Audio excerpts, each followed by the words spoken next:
I'd like to welcome Carol Gross, Arlene Stern, and Leah Furster to this actually first for Tehillah, which is a conversation to share with the community.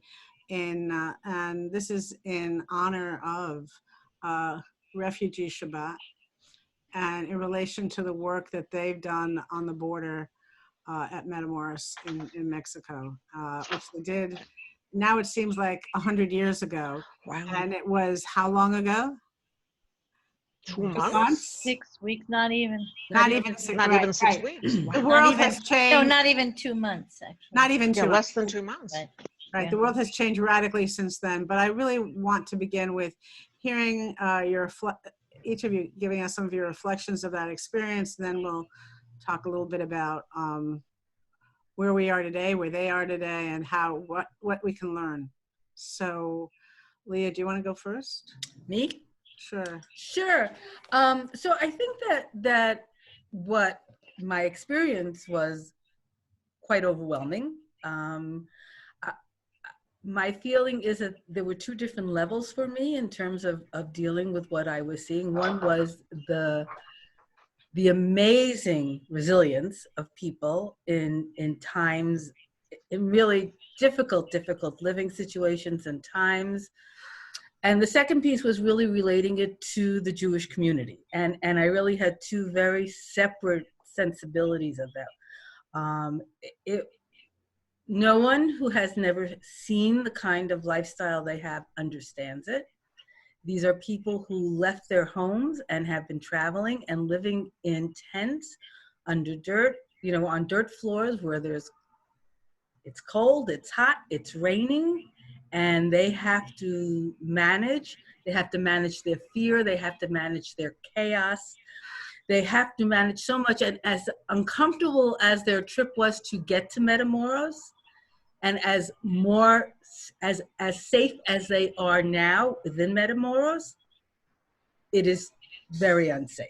And they are very scared for their lives. And we all sat there working and handing food out to people, knowing that when they went in front of the judges for asylum, they were going to be put back on planes to either El Salvador or Guatemala. And you knew that they were hoping that this wasn't going to happen. And we had to live with the understanding that this is really what was going to happen to them. I think the second piece in terms of the Jewish community, which really affected me, is that at some point in the time we were there, we got to work with children in a school. And I was working and talking to a teacher there who kept on saying to me, who was a Hispanic woman who was a United States citizen who came over every Sunday to teach, that, I said, how do we get people to understand what we're seeing and what these people are living and the circumstances that they're living under? And she kind of looked at me and said, I have a son who's a teenager and I can't even get him over here. After all, he's always had a bed to sleep in. He doesn't understand this. And it really kind of hit me at that point. And I remember I talked to Arlene a little bit about this too, is that I have a brother-in-law and sister-in-law who, when they were 3 and 4 years old, were carried out by their parents from Poland to Russia, who then ran through the woods in Russia and stayed in Russia until the war was over, and then went to a DP camp. And when I looked at the children in that room, I realized that was my brother-in-law and sister-in-law. They had the same exact story. I'm not talking about what happened in Germany. I'm not comparing it to a concentration camp. I'm not comparing it, but they had the same story and ended up in a camp just like that. And all of a sudden, on a very different level, I understood the chaos. And on a very different level, I understood the anxiety and the trauma that not only the children who we were watching faced, but who my family faced. And it was a really defining moment in my understanding how all the worlds come together, and why, as a Jew, I'm standing there and wanting to help and wanting to make sure this didn't happen to somebody else. So that's really what my connection and the world, and it was it was really mind changing. It was a change. It was such a change in terms of understanding how important it is for us to really continue to do this work. Arlene? So I was a newbie in the sort of sense of being involved in immigration issues in a very real, personal sort of way. I decided to go with the group because I thought, well, I can give up a week. People I love are going along. I mean, Leah and Carol and I are, we're friends. So I must say that I was so taken aback and so shocked and distressed by seeing how people live and witnessing for the very most, like the kindness of people who are volunteering and the kindness of people who we fed. That people said thank you to us, people smiled, people did their best to be very warm human in a very terrible situation. Like Leah, I was struck by my own personal situation that I live with someone who is a Holocaust survivor. He was a child survivor, and I'm so aware of the continued trauma for him, the effect on my daughter, how all of this has been my life. And I found it at times difficult to engage in being there because it was so painful to see that this happened a generation ago and it's happening right before our eyes. Carol? This was my third time at Borders in volunteering with refugees. I was a year ago in California in Tijuana, and then last year in Greece with the Syrians and Afghanis, and all of them are awful. This was in some ways the worst, but it continues to evolve, and now the school in Greece that I was at burned down. And I'm trying to raise money for that too, that the Israelis started.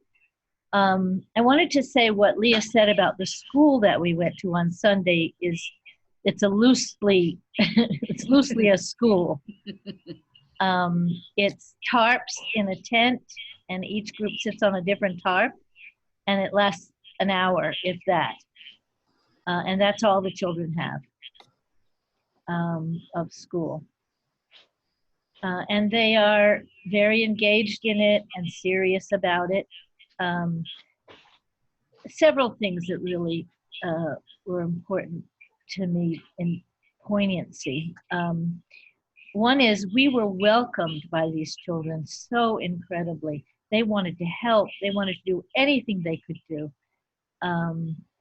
And the young people came and helped us carry things, and even us sometimes, because we had to go over the levee. And the other part was at the end, every night when we would cross the bridge back to the United States, it was so incredibly hard to do that, knowing that they couldn't do it. And that they were just suffering and but so as Leah said, so resilient. Apparently there is violence there, but we certainly didn't see any, and never any rudeness or bad behavior by the children or the adults. They were grateful and talked to us, and their humanity was incredibly evident. So what I'm hearing from all three of you was, in spite of the horrible conditions, you actually saw the best of people. Yeah, Yeah. I think so. Indeed. Which is, we may think of that as an oxymoron, but it's very life affirming, and that even in the worst of conditions, people have the capacity for kindness, the capacity for gratitude, right? The ability to focus on learning as all of this crazy is going on. That's a lesson that they're teaching us that actually I think is really very, very important at this particular moment when we're in a panic-stricken world. Secondary to that, I think it was, I was so amazed at how the parents took their children's hand and walked them to the school and then came back at the end to take them home. They were very invested in their children learning. They were really trying to create some type of semblance of structure where they could normalize life as best that they could. And part of that is the humanity, is the giving and sharing and making sure that each takes care of each other. And I think that was very clear. And where I saw it the most was when they were walking to and from the school, and the parents were so proud that they could take their children to a school that was there. And the trust to leave a child for an hour or two, which is not a little thing in such a such an abnormal situation. And another thing that incredibly we didn't see was I didn't see anyway, any parents screaming at a child or getting angry, any anger between adults, anything like that. So we're in a moment where there are crises like these all over the world. You mentioned before being in Greece. It's at the Syrian border. I mean, we know that there are other places where people are living in the worst possible situations. It seems to me that, particularly the case that you're describing, they're teaching us how to be our best selves. Leah, you were talking about how things are being handled now before we started recording, and I think it's important for people to understand that this is not a pitch for more volunteers to go down there because they can't. So they're not accepting volunteers at this time in Matamoros. But they are very lucky. They have Jose Andres making food for them now. And the beginning, when it started a couple of years ago, the teachers who started the volunteers in Brownsville were cooking in churches and in kitchens and buying the food themselves. And at least they now have Jose Andres, who makes very good food for them. So this is World Kitchen, just to identify. World Central Kitchen. World Central Kitchen. And they're there, and what also has been explained to me is that because of the virus, nobody knew was coming in, so that in some ways they are a sequestered, I won't say quarantined community, but almost close to being a quarantined community, which on some level is keeping them safe for the moment. It's things can change radically very quickly, but that's I just read today that World Central Kitchen is now in the Bronx also, feeding people in the Bronx. And that's the other piece of this conversation, is that as much as we want to help them there, this issue is going to be encroaching upon food. Scarcity is going to be encroaching right in our own backyards shortly. Not necessarily for any of us on this video, but for people who may be in our buildings or down the block or in our neighborhoods, because of loss of employment, the ability to get food is going to be an issue. So I just want to put out that,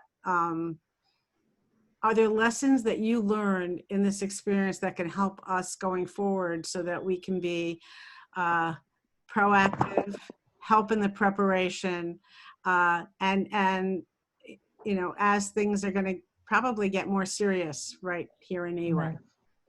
Well, the one piece that, I mean, there's so many things in this one, but the one really big piece and wonderful piece that that I've come away from Matamoros with is that there are like-minded people, and we are now part of a group of 14 people who are putting our heads together and thinking about where can we go, what can we do, what can we fund. I don't remember exactly that adage about that we can't cure the world, but we can't step back entirely either. So that several of us have done GoFundMe programs, and we have been able to put money where it's immediately needed. For example, we are sending soap into Matamoros because the people in Brownsville, right across the border, let Marty Michael know that she's one of the leaders. She really is like the main leader. They let her know that soap is needed. So I feel like people, good to think about, like, even if you can do not so much, that to do something, to be in it. So there are three main ways that we've given, actually a couple more, but the three main ones are the World Central Kitchen. And does anybody remember the name of the legal group that's helping, which is just as important for these people? It's part of ACLU, but anybody remember that? Brownsville, maybe Brownsville something. And what was the third one? Well, Team Brownsville is the group that started going across the border to these people, and they take money also. So, I think World Central Kitchen has really showed us what you can do. They're now in the Bronx. They're now looking to create other opportunities. I think that's a really important place because they know how to do food well and cheaply and healthy. And I think that's what we're going to and safely, right? And safely. And I think that's one of the biggest things we're going to need. Yeah. Even in the United States, in New York, I mean, in the Bronx, people are going to be without money. They are going to need food. So I think that's a very important piece.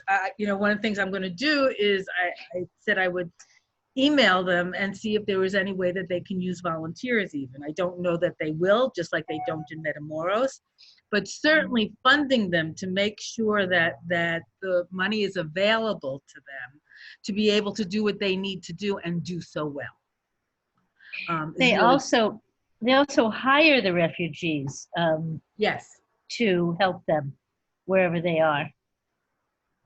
They're still in Puerto Rico, actually, from the last storm. And now Jose Andres is closing his Washington, D.C. restaurant and opening a kitchen there. Right. So that's what one person can do when working in tandem with others. That's one of the big lessons of this. I also want to point out, this is not ageist, but to say that those of you who went down to Matamoros, there were no teenagers among you, shall we say. So I have to tell you, I am 66 and I was the youngest. Okay. Of the original people that went. There were some students from Manhattan College, and there were some people who came from Ohio, but of the women who went down from the Manhattan, Riverdale, Westchester community, I, at the age of 66, was the youngest. And I think that speaks to the fact that we all keep going and we do the best that we can while we can. And maybe because we're not worrying about other things in our lives so much that we have the capacity to do that. Right. But this being Refugee Shabbat, I just want to say that we really appreciate what you're doing. And I feel like you're our teachers in this. We lost Arlene somehow, but I can't, she disappeared. But you are teachers. And I think what Arlene said earlier about the resonances of this is not a one shot. No. There will be after effects for all of this all over the world. Carol's work in Greece, which has really struck me because this was a a Palestinian-Israeli collaborative, right? Yes. If you want to look it up, it's called the International School of Peace. There are a couple of them in other countries, so you have to find the one that's in Lesbos. I mean, they're named that. They're not connected to each other. And it's really desperate right now. The camps are overcrowded, and the school just burned down, so they have to rebuild it completely. So I'd really encourage people to look that up and donate if they can to that effort. Arlene's back. And I'd like to say that the International School of Peace in Lesbos is something that that it was started and is run by Israelis, and so Jews in this country who feel uncomfortable about some of the things Israel does have some place to look at some good being done, and a place to give to that they know isn't against their principles. Against their values, right? You know. That's important. We find ourselves at a really strange nexus because, you know, this Refugee Shabbat is very much focused on those who are not here, right? It's focused on those who are at borders, those who are trying to get in, right? But at this moment in time in the world, we are finding ourselves in a terrible crisis, one we don't understand. It's like we know the tsunami is coming, and we don't know exactly how bad that tsunami is going to be and how it's going to affect us. And in some ways, I look to you and to the cohort of women who went with you as having the capacity to being teachers for us as we go through this difficult time because of what you saw, what you learned, and what you've just said in this conversation about how the kindness, the goodness, the trust that was exhibited by the people that you met. And I think if we can keep that at the forefront as we go through this next bit of time here without any real central leadership, that is a big help, because you have taught us in this conversation, you are teaching us a really important lesson of what we as human beings are capable of. And I just want to give you each an opportunity for a final word. And thank you so much for giving me your time, but even more than that, for going to this unknown place and doing work that you probably have never quite done before, other than Carol, who's done it twice before in different places, but I think the other two of you have never done anything quite like this before.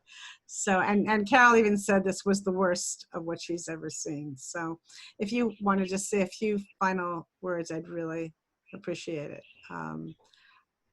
Carol, you want to start, and then we'll go to Arlene. Well, I just looked up a picture of one of our group that was holding up a sign. There was also a vigil by the border for these people with a quote from Exodus. You shall not wrong a sojourner or oppress him, for you were sojourners in the land of Egypt. Thank you. Arlene? Yes, it's such a difficult time, and I think that understandable to close down, clamshell, oh, maybe Trafe, clamshell, close, just turn off, tune out, so on. But I do think that at a time when we are in such a sense of we don't know what's happening, we don't know what can happen, and so to use this opportunity to open our hearts. And there are many organizations that could use help. Checks, any sort of money checks, and so we've already mentioned World Central Kitchen, we've mentioned Teams Brownsville. I want to mention in our own city, we have on the Upper West Side, WISCA, West Side Coalition Against Hunger is putting out missives saying that they're expecting and they're already anticipating and seeing that more people need food. There's a terrific organization, NILAG, New York Legal Assistance Group, and they are working with individual immigration cases and helping to keep people who are now in the States from becoming deported. So, NILAG, WISCA, any of them, when you open your email, open your heart. Thank you. Open your email and open your heart. I like that. Leah, you want to bring this home? I really thought it was a privilege. I was privileged to go to Matamoros because I had the ability to go and to learn and to understand. I'm hoping that by talking about it and with working with people, everyone begins to understand the privilege we have and how we should use that to help others remain safe and to learn from them that even in the worst possible situations, the adults in the room kept people going. The adults in the room, the adults at Matamoros really understood how important it was not to become overwhelmed and not to get overwhelmed by situations, but to learn from it and then use that knowledge for the next crisis, such as one we are in now. And I really agree with Arlene. There are many places to go. Open your email and write your checks, but also use yourself to help maintain what we need to do in order to get through what we're going through now. Yeah, open your hearts. Yes. We all need to continue to Yes. keep our hearts open. It's such a stressful time. And this is the time, if not now, when? When. Exactly. Not now, when. And self-care, I will say that this is not to forget about self-care. No. First, we start with the self, and then Right. we're able to go forward. And I appreciate that in this time of stress for all of us on this call, we're able to have this kind of conversation. So I really want to thank you and wish you all a Shabbat Shalom.